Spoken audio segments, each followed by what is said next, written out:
இங்க ஒரு நாள் ஒரு ஐஸ்கிரீம் ட்ரக் கடல்ல இருந்து சாதாரணமா வந்து அந்த பீச்ல நிக்குது. அங்க இருந்தவங்க எல்லாரும் என்ன நடக்குதுன்னு எதுவும் புரியாம யோசிச்சுட்டு இருக்கிறதுக்குள்ள அந்த ட்ரக்கோட டோரை ஓபன் பண்ணிட்டு அதுக்குள்ள இருந்து 3 பனிமிருகங்கள் வெளியே வந்து நிக்குது.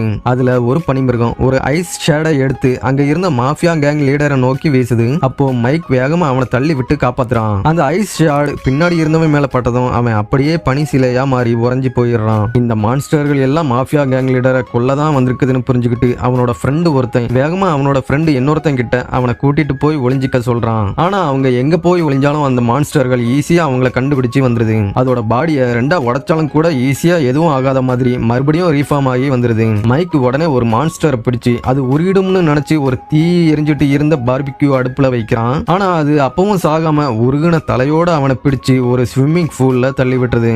இப்போ அந்த மாஃபியா கேங் லீடர் தனியா மாட்டிக்கிறான். அவன் அந்த மான்ஸ்டர் கிட்ட இருந்து உயிரை காப்பாத்திக்க என்ன எதுவும் பண்ணிராதுன்னு கெஞ்சுறான். ஆனா அந்த மான்ஸ்டர் அதோட ஐஸ் கத்தி அவன் மேல வச்சதும் அவனும் அப்படியே சில மாதிரி உறைஞ்சி போயிடுறான். அதே டைம்ல இன்னொரு மான்ஸ்டர் மைக்க துரத்திக்கிட்டே வந்து அந்த ஸ்விம்மிங் பூல்ல அதோட கத்திய வைக்குது. அடுத்த செகண்டே அந்த ஸ்விம்மிங் பூல் அப்படியே ஐஸா உரைய ஆரம்பிக்குது.